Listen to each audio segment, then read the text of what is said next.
This is an Eye on Annapolis bonus podcast. Today we're talking with a man who, along with his band that he founded, was inducted into the Rock and Roll Hall of Fame in 1992, and whose band was named by Rolling Stone magazine as one of the greatest artists of all times. Please welcome Jim McCarty of the Yardbirds. How are you? I'm good today, thank you, John. That's awesome. Well, you are over in France right now, right? Or is that where you're living now? I live in France. I was in England for a while, and I've lived here for the last sort of 20 or so years. Not a bad place to be. That's for sure. I'm down south, but today the weather's not so bright. Very unusual. Well, I'll tell you, I have to say that I am thrilled to talk to you, and even more thrilled to see you when you're here in Annapolis at Ram's Head on Stage on March 16th. And I did just peek at the website, and there are still a few tickets left. And when I say a few, I'm thinking like less than 20 or so. So for anybody that's looking for an amazing Saturday night with the Yardbirds that you will not soon forget, you want to go to ramsheadonstage.com and snag up those last few tickets. This is exciting because have you guys ever played in Annapolis before? Yes, we did play the Ram's Head a couple of years ago. We used to play quite regularly, and then we didn't play for a while there. And then a couple of years ago we played, and I love it. It's such a nice club. Well, it is. It's a nice little small room and everything else. But what can we expect from the Yardbirds as we come into March 16th? Actually, that's St. Patrick's Day weekend. I'm looking at the calendar now. Oh, yes, it would be. Well, I guess you never know what to expect. But the band is really hot. You know, they're very great musicians, and I'm very happy to be playing with these guys. They're all American, actually, so I'm the only English survivor. Right. And we can all be thankful for that. Yes, I still enjoy it. You know, I love playing repertoire, and I'll keep going as long as I can. I mean, I noticed that Ringo was older than me, so he's doing very well. But I don't know whether he's 20 gigs or what. So I don't think he's playing that many, but he's doing very well.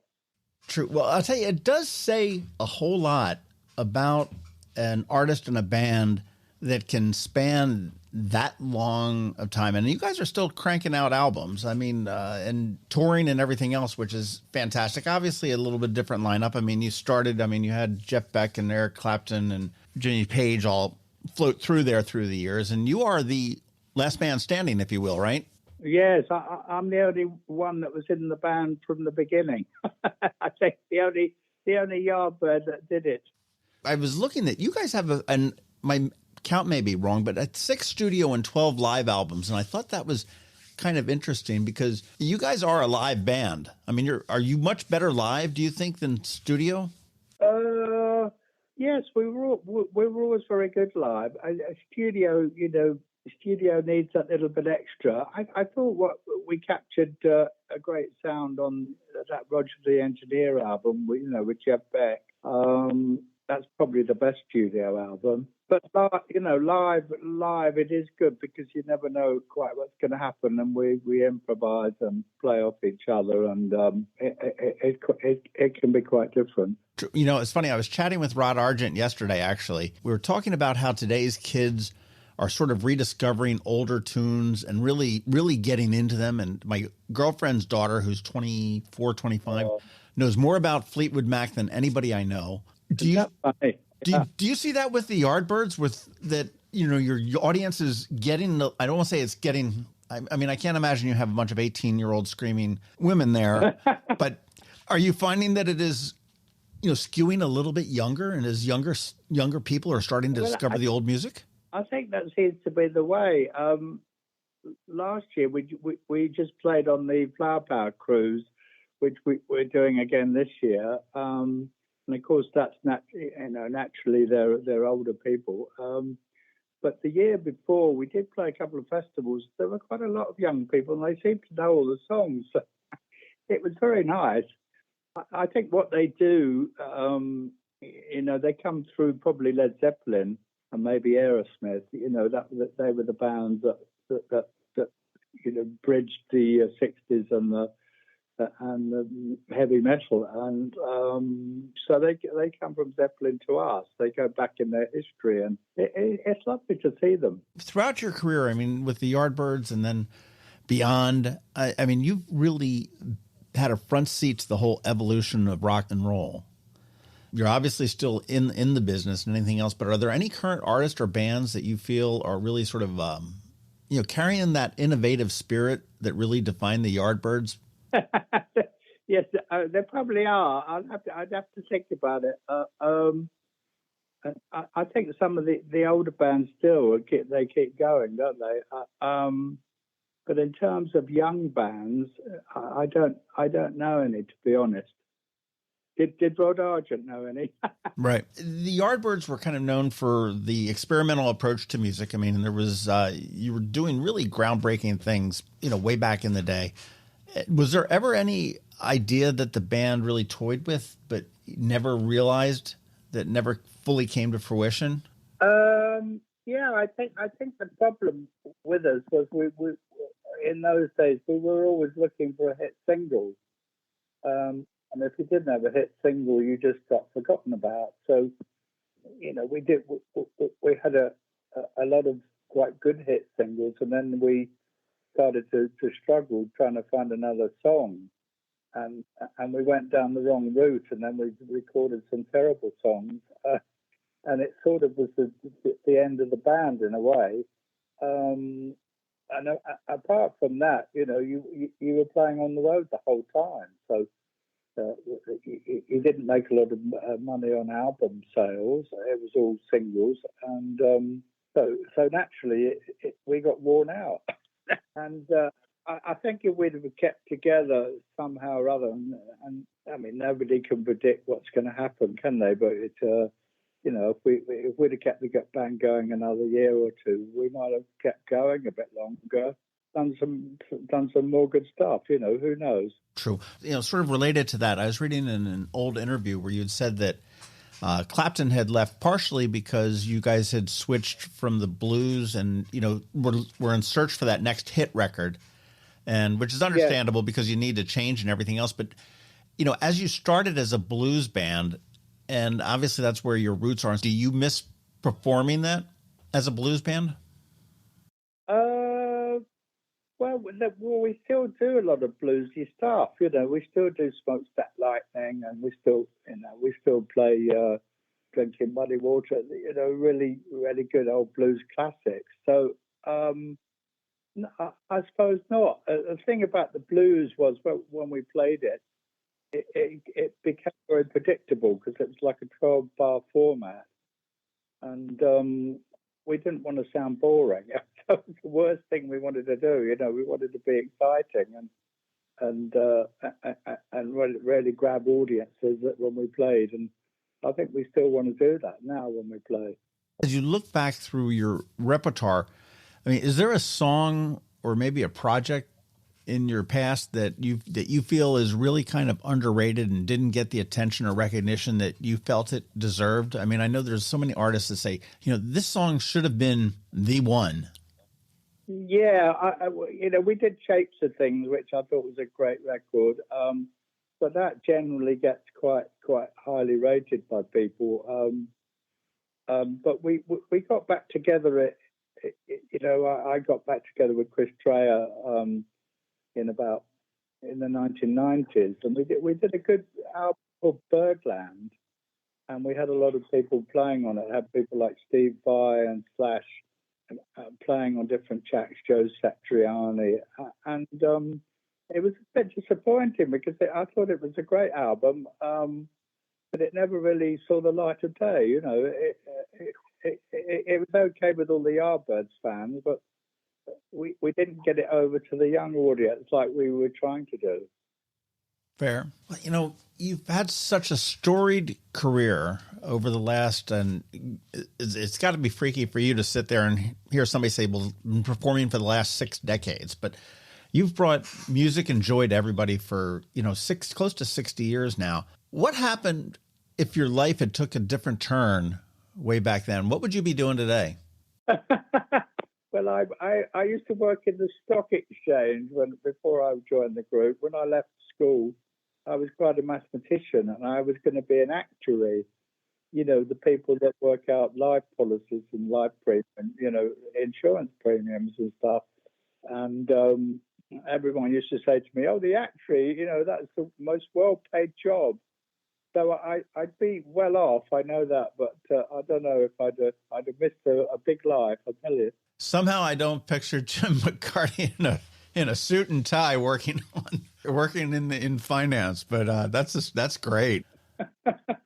Well, it sort of helped me, you know, as a drummer, you know, that had that mathematical influence, and I was always quite good at doing accounting and all that. Sure. Well, I'll tell you, you know, as we start to wrap up our time here, there are still a few tickets at ramsheadonstage.com, and the Yardbirds show is coming into town on Saturday, March 16th. It is one show. It's a very short, abbreviated tour here in the United States, so catch them while you can. The show's at 8 p.m. The doors are at 7, and you also should check out their site at theyardbirds.com. You know, I will say that, Jim, that you've had some of the finest musicians that have come through the Yardbirds. I mean, you look at Clapton, certainly yourself, and Jimmy Page and Jeff Beck. This may not be the most fair question at all, but I'm going to ask it anyway. But who would you like to see the Yardbirds share a stage with? What would be like your dream double billing of any artist, dead or alive?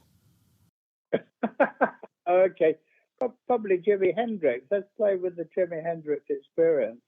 Let's do a gig with them. That would be great. You're probably one of the only artists that I've spoken to that can come up with that without having to hem and haw and everything else. So kudos to you on that one. One final question for you: with those 6 decades under your belt, when you step on that stage, is there one song that you never personally tire of playing? Maybe it has a special meaning, or whether it's just the audience reaction, or maybe it made you the most money. I don't know.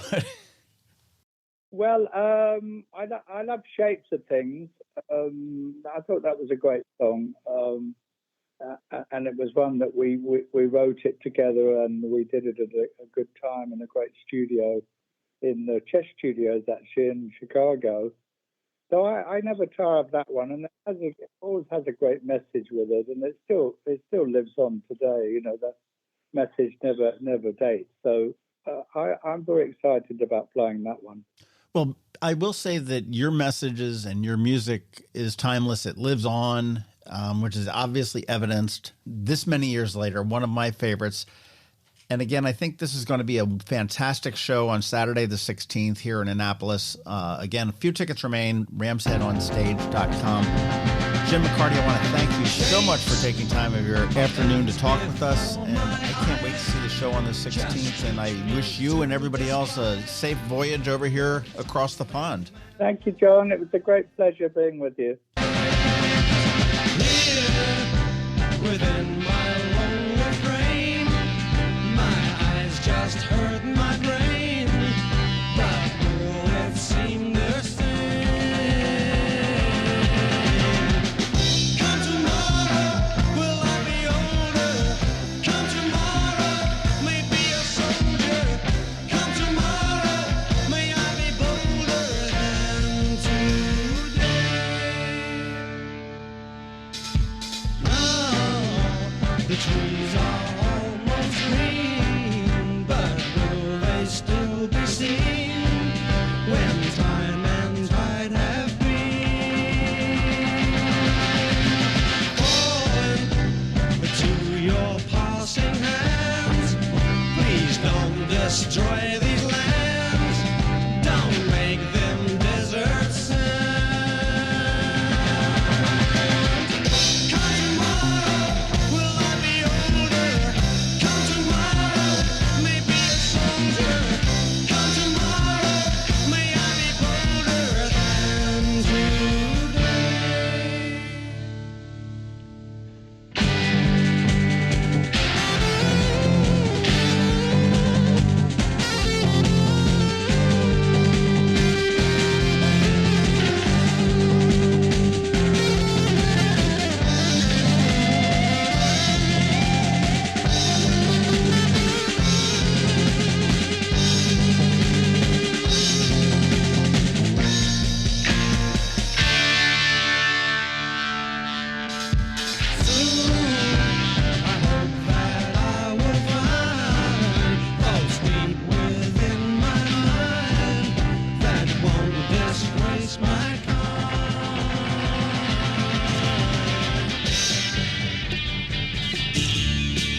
deep in dark despair,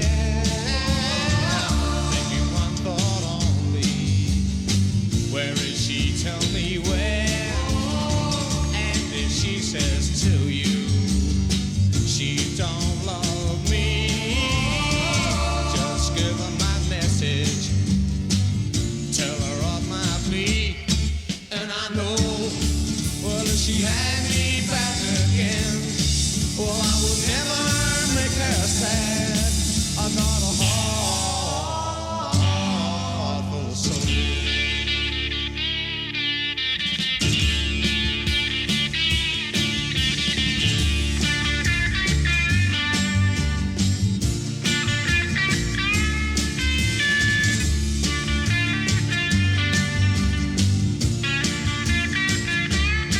And I know if she had me back again, well, I would never make her sad. I got a heart full of soul.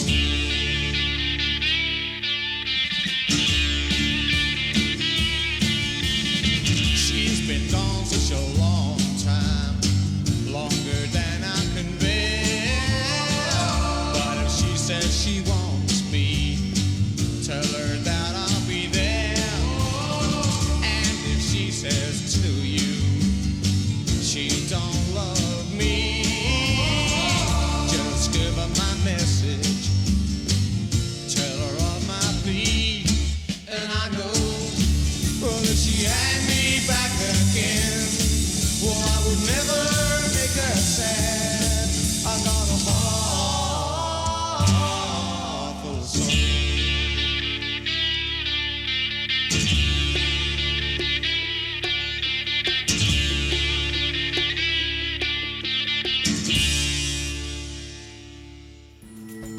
This has been a bonus podcast from Eye on Annapolis. Please visit us at eyeonannapolis.net. Follow us on Facebook at All Annapolis and on Twitter at Eye on Annapolis. And if you haven't subscribed to the Daily News Brief podcast, go for it. And all of your local news will be delivered to your phone, tablet, or smart device by 6 a.m. every Monday through Friday.